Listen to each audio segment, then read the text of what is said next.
It is, June is Pride Month, so I don't know if anyone is doing any advocacy or any specific events related to Pride that they want to talk about.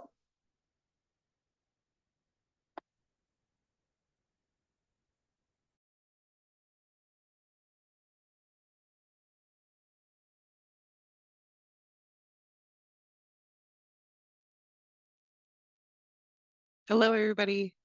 Hi, this is Herschel Jackson. I'm with the Center of Independent Living here in Rock Island. I am also on the April board. For our center, we actually started a new program here.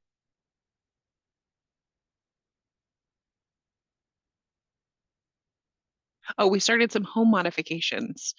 We started a program for that here. And fortunately, we got some state funding. So we've been working on that, hoping to keep that going. We're hoping to be able to do that every year around the state here in Illinois. So gosh, that has been super, super busy, trying to get everything planned. Also for the Senior Disability Expo, we have that going on as well. So I'll tell you what, that keeps me pretty busy. It's going to be a busy month. Sounds like it. And of course, housing is always at the top of everyone's list, right up there with transportation. So Herschel, do you want to tell us more about the housing program you're working on? Because I know that's, a hot topic for everyone.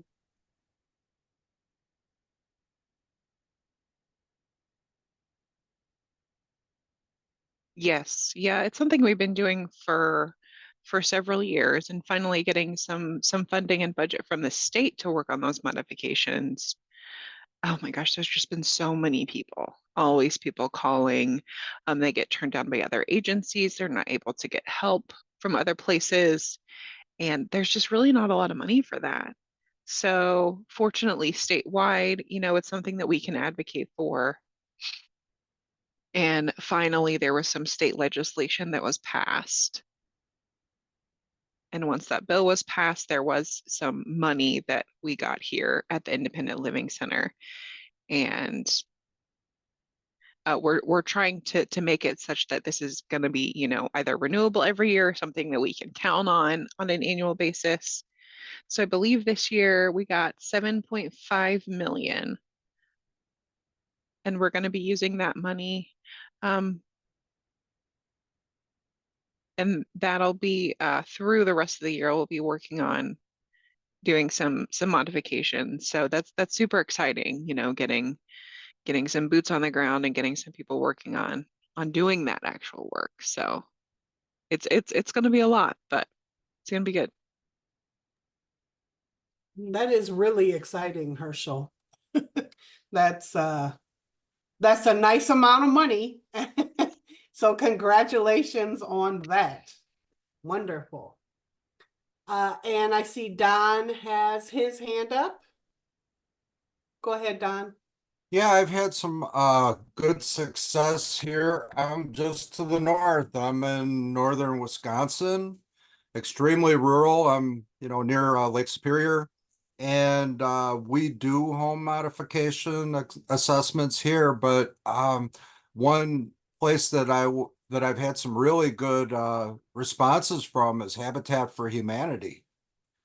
We work with a lot of because of where we're located, there's kind of an influx of seniors retiring to our lakes and northern regions here. And basically, they find when they retire that there are some needs for their homes and they're not able to, on Social Security, pay for those things. Or people that are just have maybe had some jobs that didn't have 401ks, which is more than the government actually realizes. They think that since they have good retirements, the rest of us all do.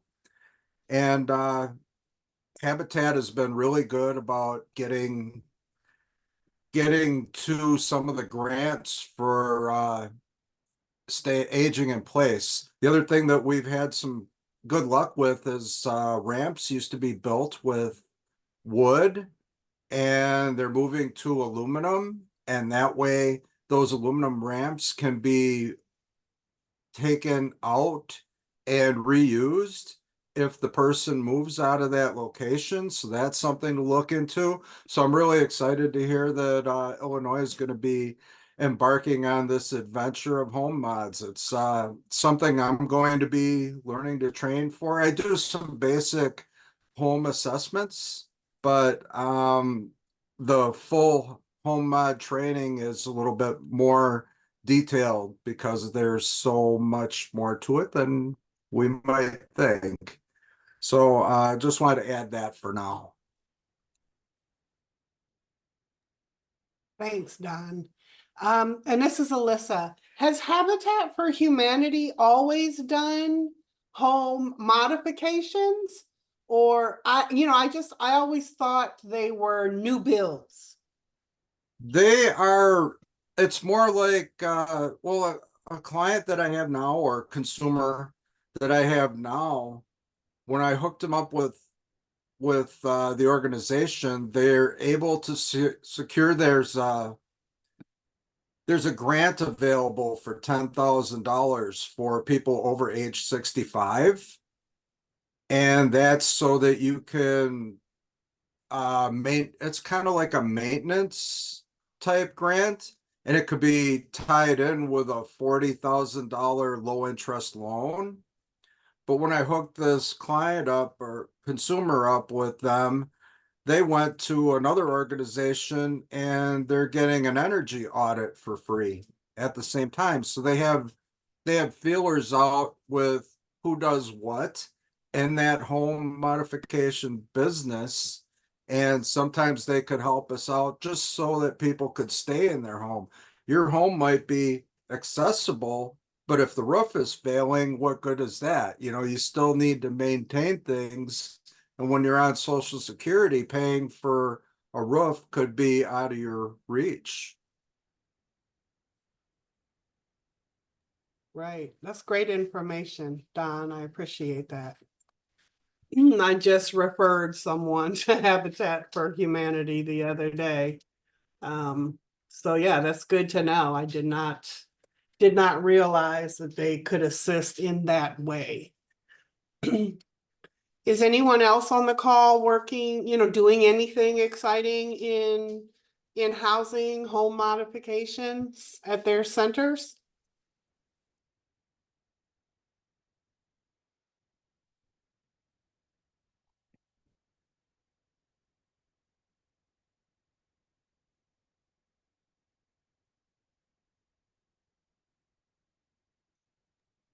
Does anyone else have experience with working with Habitat for Humanity? Is that a resource in your backyard for anyone else?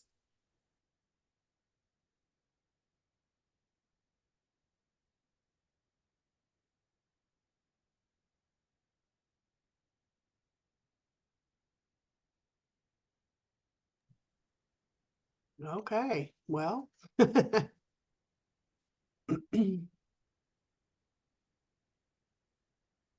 Anyone else working on things around transportation in your centers for independent living or Silks? Are you doing any work with transportation, providing it?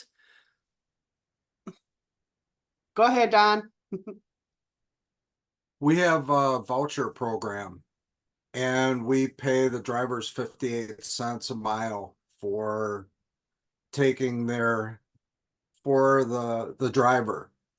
It seems we lost a lot of drivers during COVID. So what we've been doing to assist in our recruiting is there's a lot of people in the rural areas that um, have a family member or a neighbor that drives, and we can pay them the money. That way, that money isn't coming out of their pocket because so many people that have disabilities have that limited income.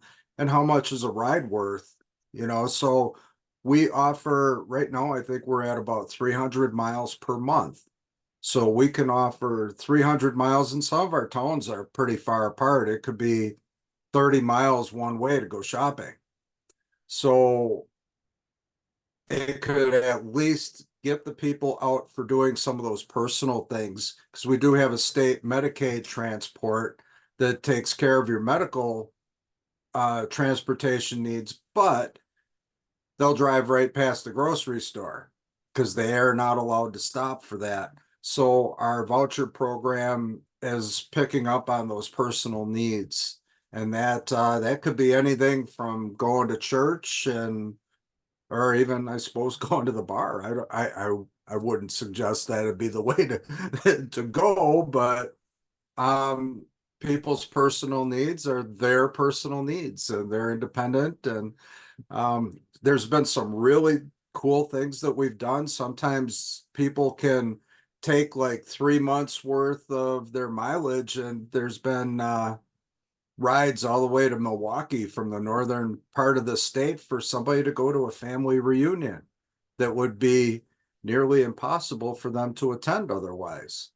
So our program's been around for probably close to 10 years now, and we're always proud of that one. The state does control the funding, so that creates sometimes a little bit of a wrinkle if they're getting tight fingered, but otherwise it's been working out very well for the people we serve. Yeah, that's great, Don. Are you up in Superior or Menominee? Where are you? I'm in Superior, but I Okay. have a home office in the Spooner area, so I'm kind of in the middle of nowhere. Okay, I just wondered what center you were with, because of course, John Nosane was a longtime April board member. Okay. And Kyle Kleist, who's down in Menominee, is a board member now. So I know that, Wisconsin gets transportation. You all are doing the good work, and we're always referring folks to Wisconsin. Well, you mentioned John No saying I always say, yeah, I'm his last mistake because he hired me before he retired. I'm sure he's scuba diving in somewhere amazing and fantastic. Yeah, I would imagine too. And I do know Kyle as well. Uh-huh. Yep. So, like the last time I attended my first meeting last month, and there was a lot of talk about silos and how divided we are, even as independent living. And I had a way that I thought I had to think about this as I left, and I don't understand why independent living isn't offering to write an article for the AARP magazine every month. They get content provided, and we get to touch the lives of the people that, one thing that I've been told often is that if you live long enough and you're not disabled now, you will be. So how do we connect independent living with aging so that we grow our community and have a little bit more force in the government and decisions that are made? Yeah, that's a great question. This is Alyssa, and I think, it's a timeless question. I feel like we're always asking that. That so much focus is on aging and VR, and then you've got your independent living over in the corner, like, hello, does anyone see us? So yeah, that's a great question. And other than constant contact and reaching out and offering, to do those types of articles or white papers or, whatever we're going to call them. Yeah, that may be, it may be the only way. And I think April gets a lot of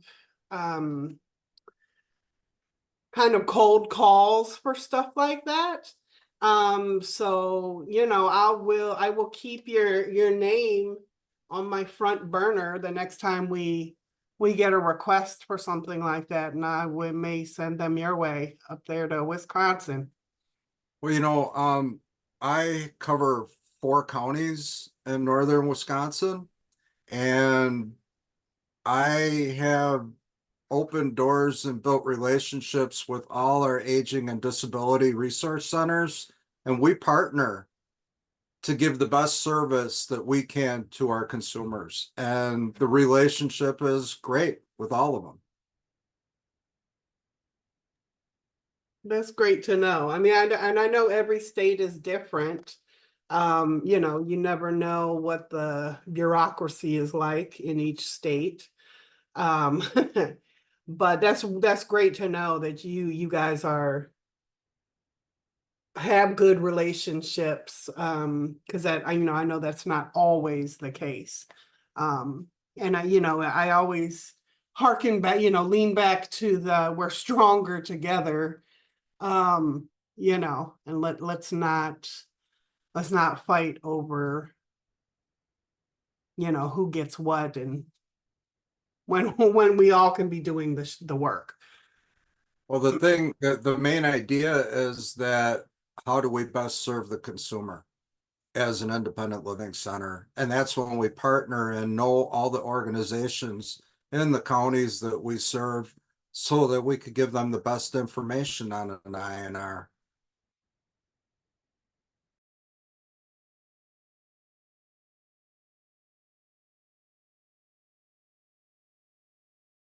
Yeah, I agree. um is anyone else doing, have a transportation program at their center?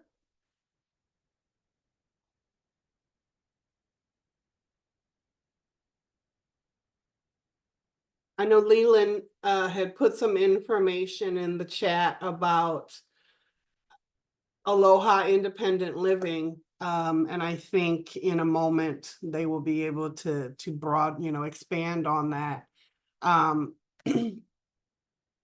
so I'm just wondering, because like I said, it is always at the top of everyone's list. Um, transportation. So okay, go ahead, Leland. The floor is yours. Thank you so much, Alyssa. Yes, my name is Leland. I'm actually with a different center in Hawaii called Access to Independence, but our sister organization, Aloha Independent Living Hawaii, has a transportation system on the Big Island of Hawaii. Since our state is filled with different islands, obviously one island can't go to the other and whatnot. We don't have a ferry anymore or anything like that. We have to go by plane. But anyway, on the Big Island, there's 2 sides. There's the Hilo side and the Kona side. And to get from one side to the other can take a very long time. And the transportation there is not as ideal as it would be here in Oahu. So with the CARES Act fund, way back when the CARES Act fund was provided, they were able to use a lot of those monies to begin a transportation program.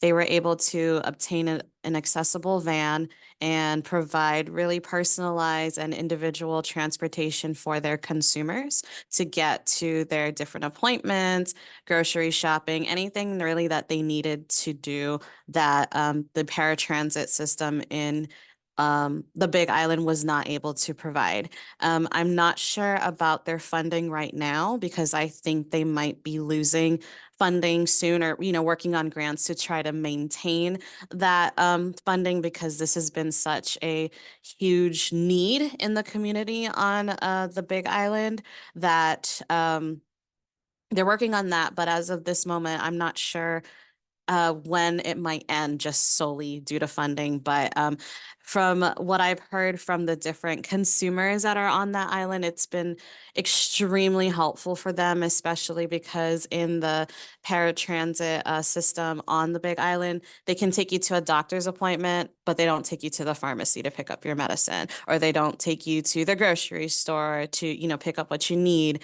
And they'll drop you off at the curb, but they won't ensure that you're actually going into the right office. So, there's just a lot of different ways that while yes, the paratransit system can take you from point A to point B, are they ensuring that you're actually getting to your correct destination? So the transportation coordinator in AILH makes sure that the consumer gets to the right office, gets to where they need to do or where they need to be. Make sure that they get into the correct building. Make sure that they walk with them to go into the pharmacy if that's what they need. But basically, is very accommodating and make sure that whatever this consumer needs in this trip, or as you could say, is able to be accomplished. So I did want to shout them out because they have more of they service the rural population more than my center does, but they're not in this meeting. And I was really happy with what they've been doing with transportation, especially for such a big space like Hawaii. The big island of Hawaii is the biggest island, and it's very, very hard transportation wise. So just wanted to shout them out for that. Thanks, Leland. I appreciate that. And yes, I imagine transportation on an island period can be pretty tricky. Yeah, and April, had a kind of what put April on the map many years ago, and what gave us the funds to hire staff such as me. We had a transportation demo project, and it was a voucher project, and we chose 10 states around the country to start up a voucher program. And, because it was federal funding, got a lot of pushback on how we could use the money. They wanted it mostly for employment, going to and from work. And we really fought hard for allowing for family members to do those rides, because we know that likely they have a vehicle that has been modified, has a lift. And so it's just so much easier when, and it's, if you're not being paid to do those things, that voucher payment comes in really handy.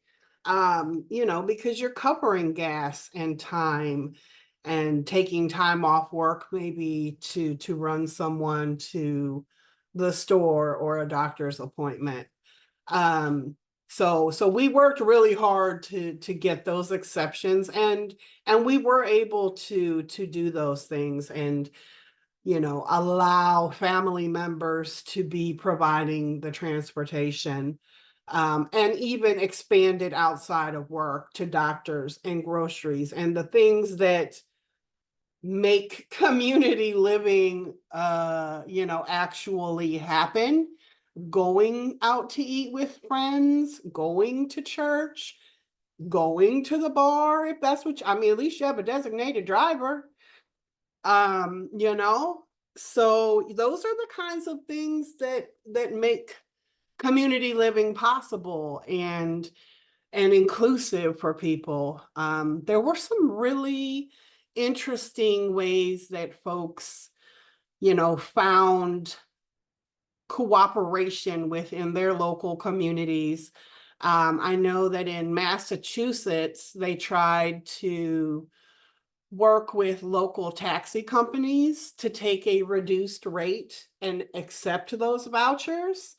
That was a heavy lift, but finally they were able to negotiate a reduced rate. And one of the states was able to work with their local casino to kind of offset some of those costs. And we know casinos have vehicles, and they they want you to come to the casino, so they're accessible usually, and they come door to door. So there are lots of cooperative ways that we may not think of in that way. A lot of church vans are accessible and sit idle except, on Sundays. And so I can't remember which group it was, but they were able to tap that local church and use them for accessible transportation and accept that voucher. Has anyone else had any kind of outside the box cooperations like that in their home states?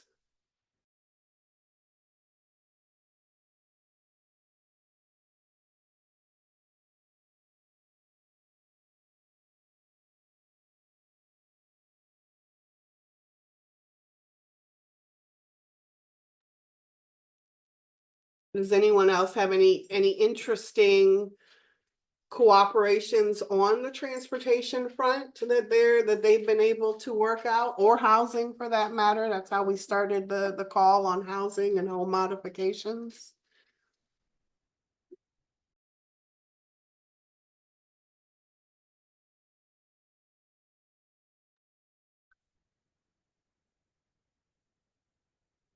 Does anyone else have any pressing topic they would like to discuss? Something best practice that their center is doing?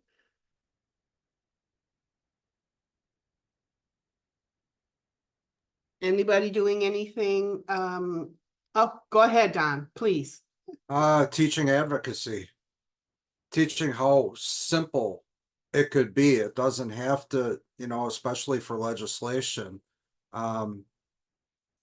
I just made a deal with our local Aging and Disability Resource Center to get together with the benefit specialists to go to the senior centers that are located in that county and teach advocacy at each center.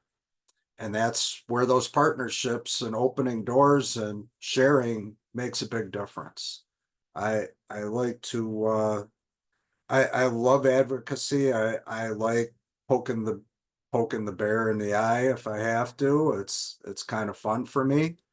But as far as legislation, people don't realize that they think that, okay, I voted, now this person's going to do my work for me. It doesn't work that way. And I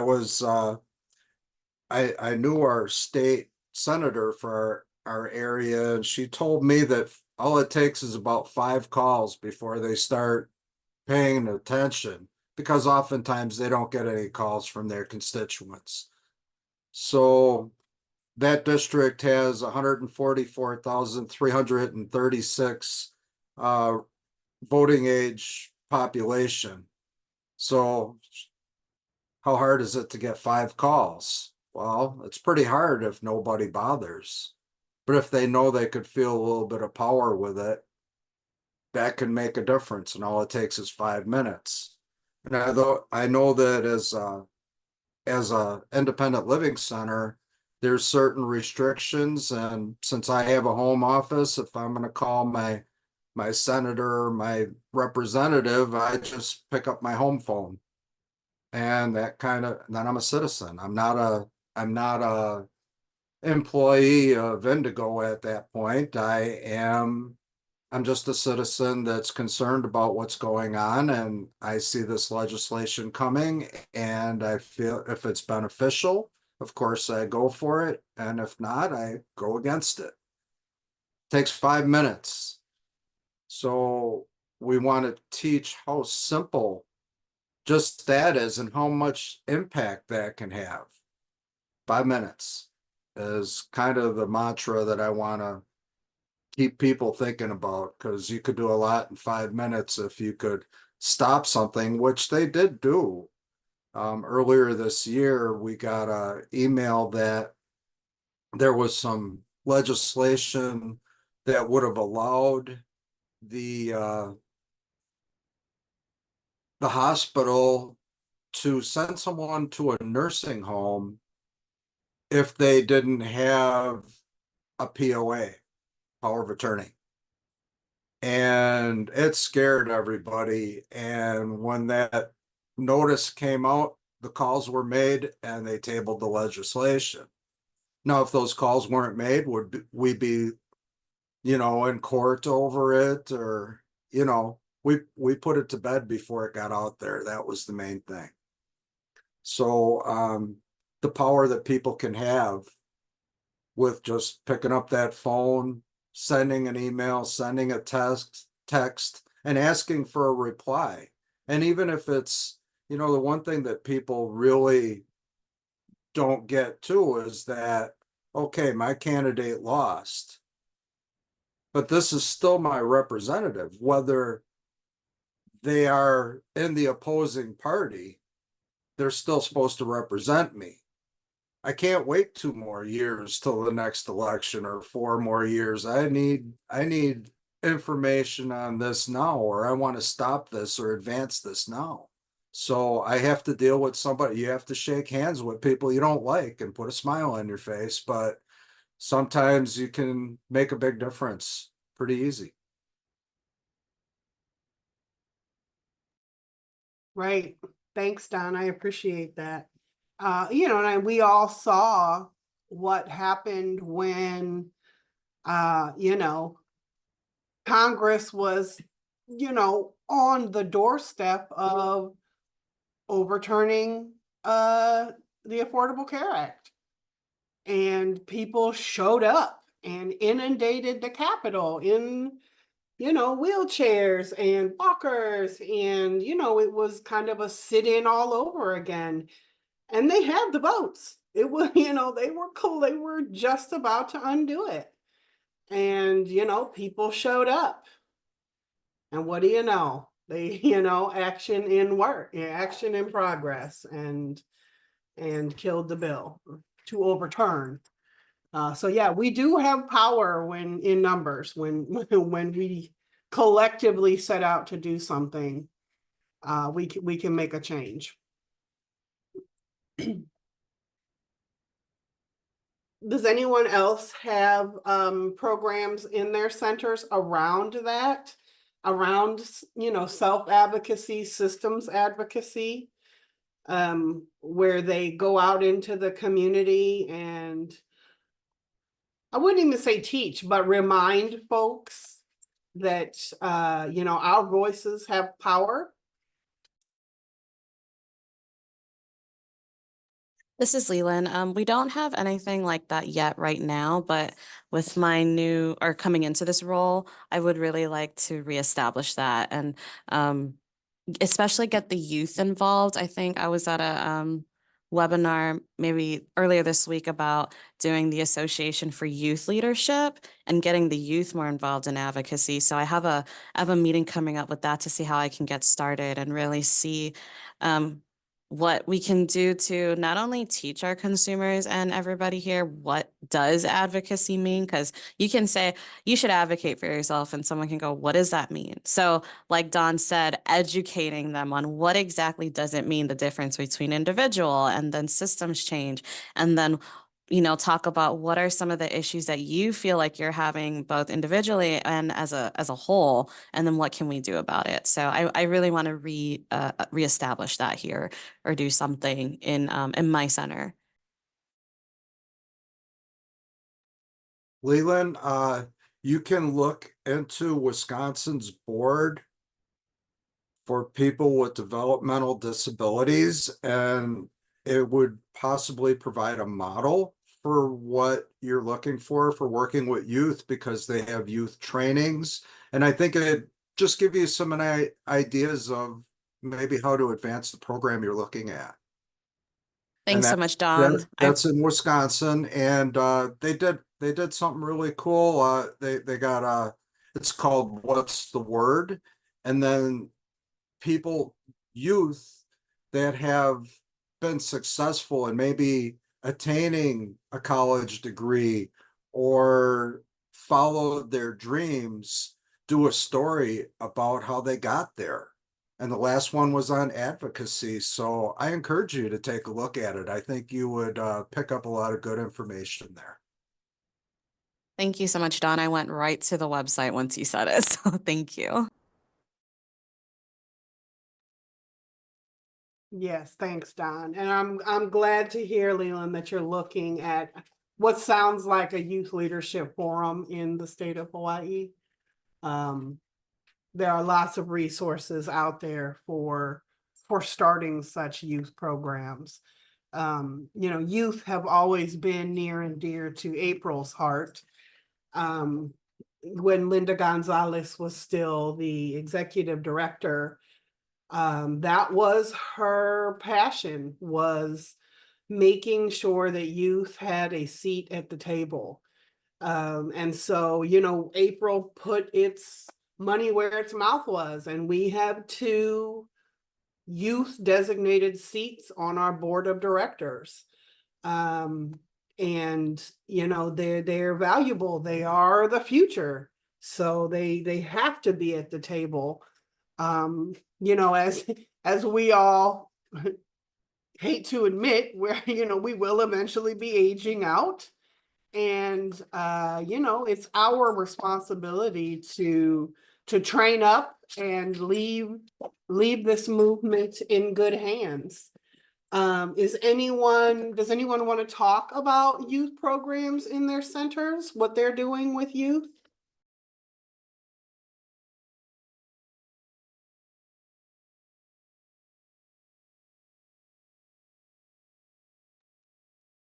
Anyone? Yeah, go ahead, Herschel. Yeah, this is Herschel.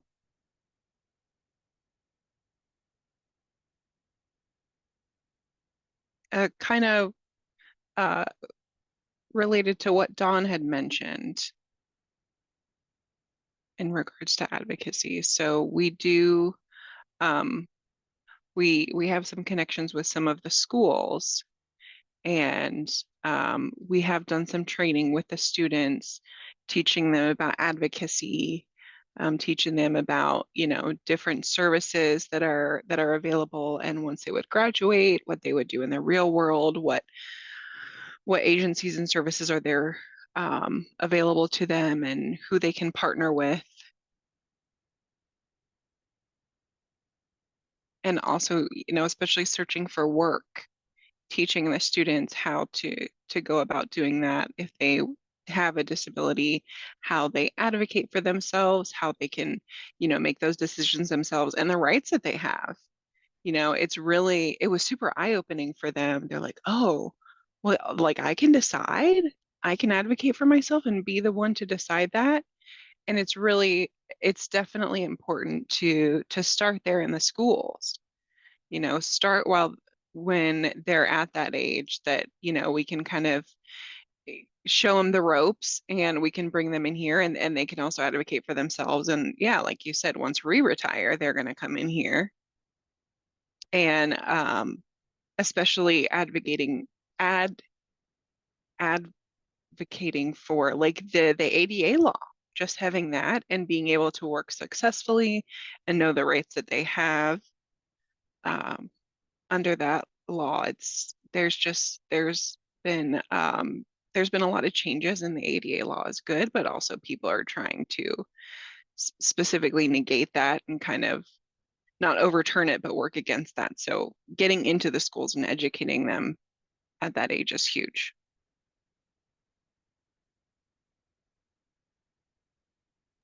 Yeah, thanks, Herschel. I agree.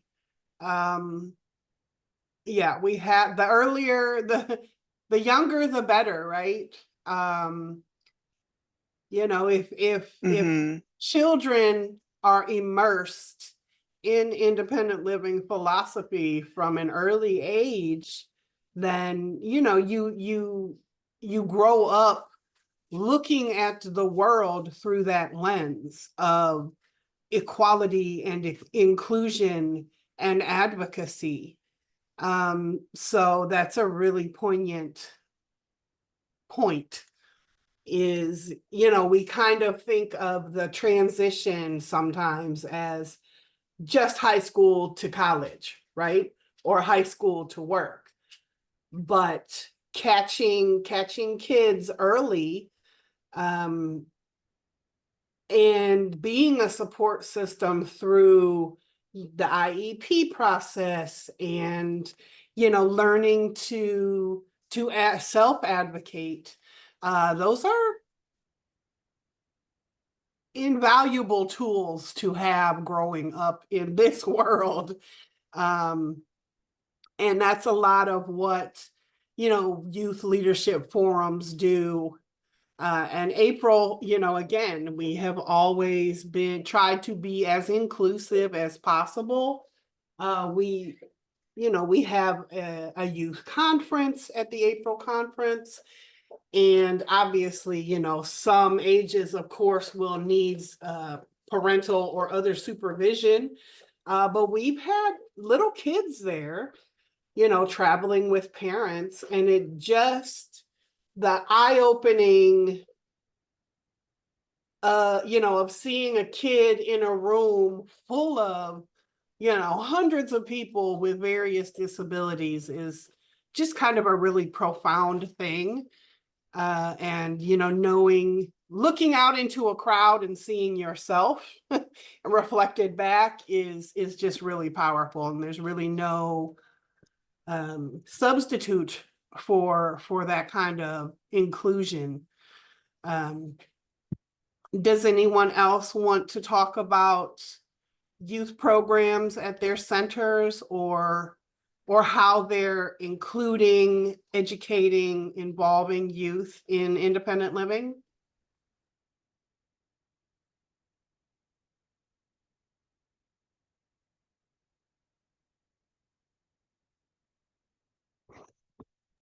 Has anyone come up, attending youth leadership forums, or creating them, or having them in your home states?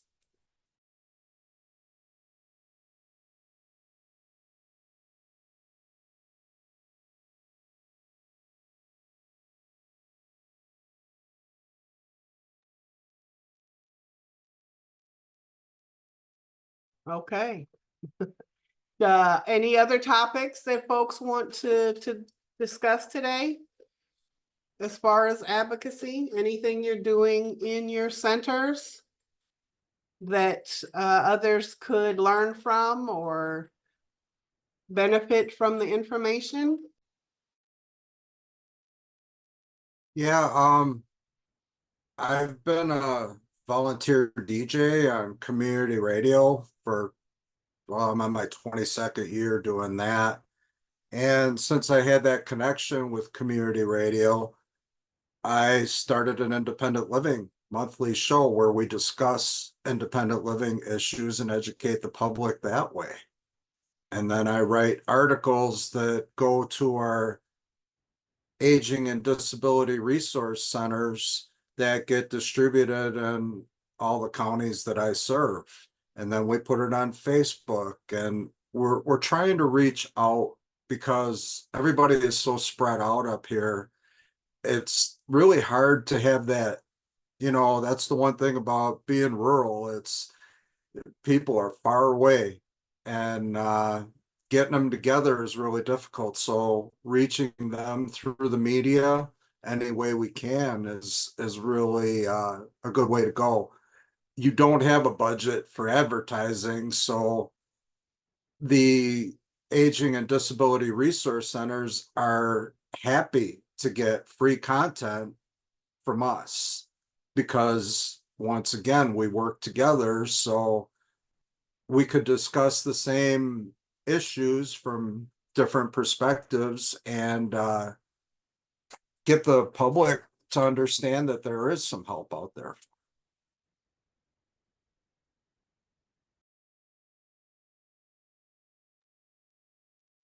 Yeah, that is great information, Don. And I know I heard you mention your radio on the core conversation earlier. So yeah, I wrote it down so that I could try to find it. That sounds great. And I think, because we tend to come from those rural places, those things can be less available, or, you know, a lot of folks don't know that they're happening, but I'm betting in a lot of rural America, you find things like that, little magazines, blogs, radio spots, you know, even closed circuit TV. I know that Lyft in Bozeman, Montana, I think they have a, you know, a closed circuit TV channel, and they, you know, host kind of independent living news, as it were. And it's, you know, it's an invaluable service to the community. But, you know, folks outside of that little area aren't going to know about it. So, you know, anything like that, if you are doing things like that, or you know of kind of media educational outlets like that, you know, send that information to April, and we would be happy to house it, you know, on our resource page, because a lot of folks aren't going to know about it. And it can be you know, invaluable information. Yeah, You- we stream live, so Uh-huh. we're going out everywhere. And then our broadcast area is 100 miles in every direction. So, and then we broadcast from the Lakota Native American Reservation. So that helps connect us also with the minority groups that exist in the area that we live in. Yeah, that's great to know. I know at one point, you all had hired, I think her name was Sunshine. And she was, you know, a Native American woman. And we worked with her when John was on the board. So yeah, I don't know if you guys, I'm glad to know that you're still, you know, connected with that population, because it's such an underserved population. Well, Sunshine is running our transportation program. That is fantastic. So she stayed with us. I'm really glad to hear that. Yeah, No Sane brought her to a board meeting at one point, right after she was hired. So I can't remember where we were, but I'm so glad to hear that she's still with you guys. That's wonderful. She was brand new when I met her, so that is good. Joetta, you have your hand up. Go ahead, please.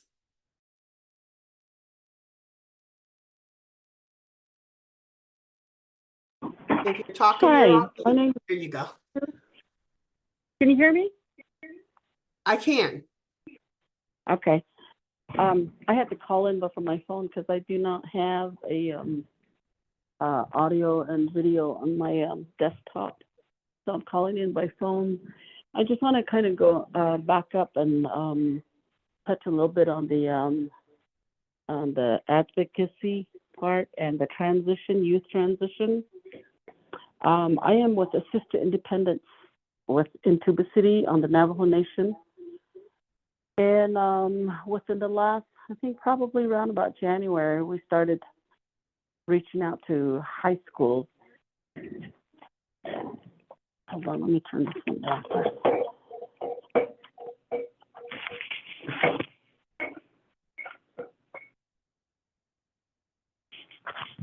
We started reaching out to high schools, and I heard somebody mention about when you live in a very rural area, it's hard when people, you know, live distance away. And within Tuba City, I think some of the bigger towns are at least about an hour away, hour and a half. So, and we serve 3 counties: Coconino County, Navajo County, and Apache County. So we've got, you know, several, probably more than 10 high schools. So we've been trying to reach out to the ESS teachers and to see if they would, you know, start some of their youth that were going to graduate as of May, and to see if we could get them to put up a meeting and, and start educating. And that was what we were supposed to do, is educate the students on the transition part and help them through the transition, I guess, coach them through. And that's what we've been trying to do. But it seems like, I don't know if either the teachers, administration, I don't know, it's just that there was no feedback. Or maybe they don't, I don't know, they don't know what step to take or what, but it is hard. There's two of us, and each one of us probably reached out to at least 10 high schools. And they make an appointment, but then for one reason or another, it gets postponed. And then when a meeting gets postponed, it's like you can't get it back on track. You call and leave them messages, you write letters, emails. I mean, we've done everything to be able to reach out to them, but they just haven't, called us back. So I was just reading the email from our supervisor today, and it says, since, there's summer school, continue to reach out to them, because we need to get some of those students. Some of those students they've graduated, and now they're like, what do I do? And we're trying to get them into employment or further their education if they want to go to college.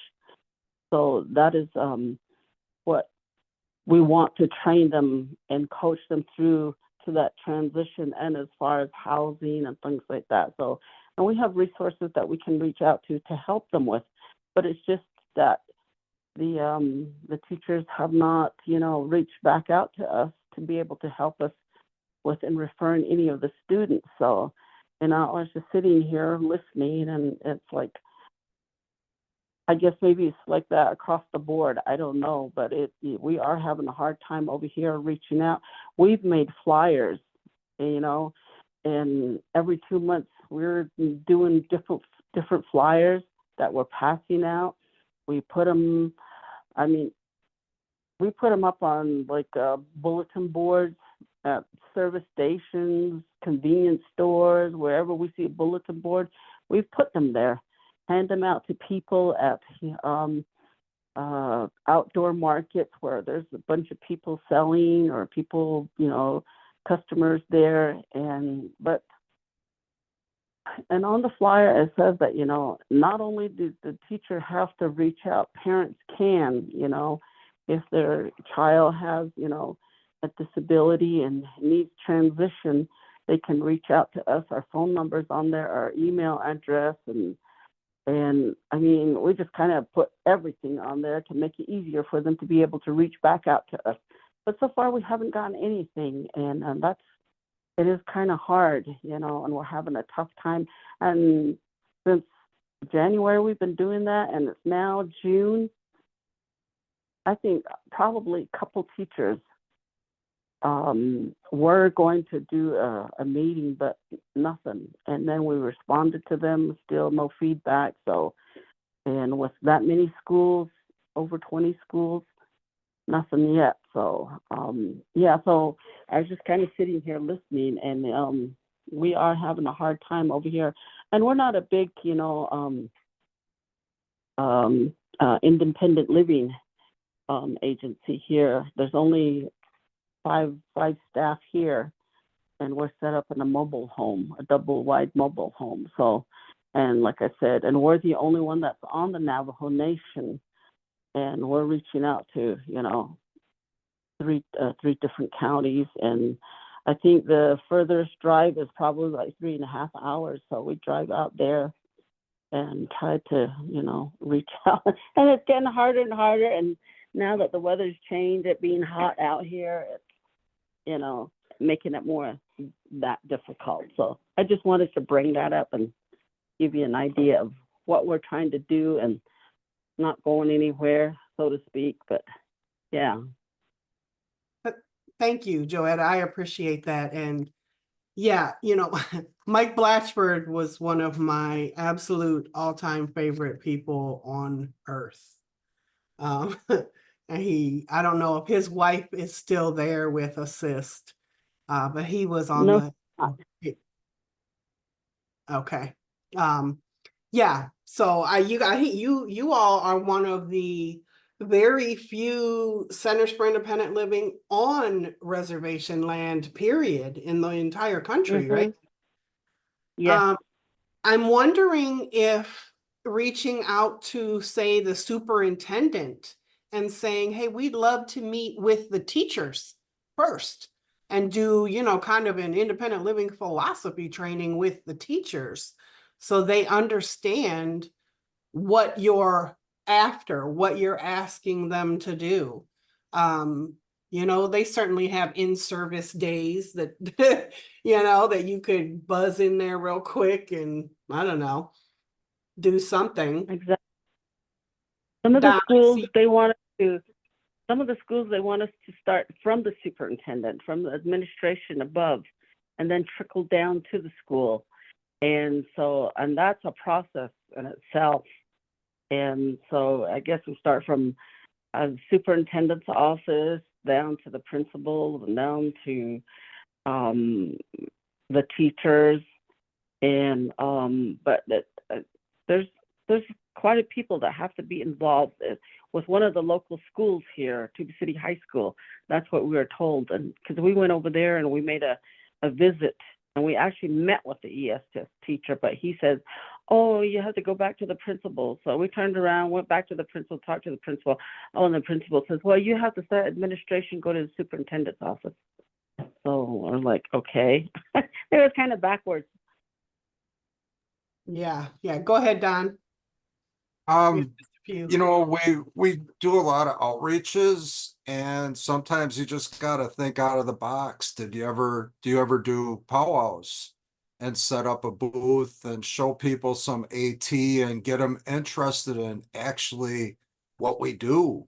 And like I set up for a booth at a county fair. If I'm having a hard time reaching out in a county, I'll just look for things like that, a rodeo, a powwow, whatever. There's always opportunities, and as a nonprofit, you'll probably get a low cost to enter and have a display booth there, but it puts you in contact with the people that hopefully you'll be serving, and maybe that's just a way to open some doors. That's a great There suggestion, Don. Yeah. There has been some activities that have been happening, and we've set up out there. And one of the things that I noticed as far as reaching out to people, I don't know if it's like that on the outside of the reservation, but on the reservation, even people in certain offices, political offices, I think they need more education on what, disability is, because our local chapter here, when they start planning something, they want to build something, and you go over there and it's like they don't have any ADA access, even like ramps or a safety bar or something like that. You don't have that, because I look around and sometimes some buildings don't have it. They don't have the ramps, and you bring it up and ask them, hey, is this, does it have ADA requirements? And they're like, what is ADA? I'm like, you don't know what ADA is? So I think a lot of people need to be educated on, the word disability, and they think that disability is just somebody that's in a wheelchair. They don't know the wide range of disability. Some you can't see and some you can see. And so I think they need to be educated. And I think some of the educators probably need to be educated on this. The reason why I say this is because for me, before I started working with assisted independence, and I knew the word disability and I knew people had disability, but I didn't see, the wide range of people with disability. I didn't even know, I'm in a meeting. Okay, here. Okay, Tom, so wait. And I didn't even know that I had my own disability until I started, working here and started learning about this and watching webinars. And I'm like, oh my goodness, I have some of these disabilities and they're hidden. And I was like, wow, I didn't know I was disabled. And so I think that's where, education needs to come in to the people so that they are, they know that what disability is. It could be a small disability, and they just don't recognize it or don't understand that is a disability. So I think that's where education needs to come in a lot here on the reservation. I mean, there's graduations that just took place, and you go over there and you talk to a crowd. I don't know, when I go to some kind of a meeting and I start talking, and then I start kind of hearing my work in there. Even if it's like a family gathering, I do that and kind of throw a little bit of education in there as far as introducing myself by my clans and where I come from, who my parents are, and then the type of work I do. And I throw, some of my work in there, just kind of educate people, because I've got a crowd here. And so I'm hoping that they'll hang on to my every word. And with doing that, I've been able to get some people in here to be able to get serviced with different things. And they say, oh, I didn't know you guys had an office here. I didn't know I was eligible, So, yeah. Joetta, thank you so much for the dialogue. And I'm sorry to cut you off. We are at the top of the hour, and just to be respectful of our interpreter's time, we need to close the call, but I would sure love for you to come back and, even next month, and pick up this conversation, because it, just educating the educators.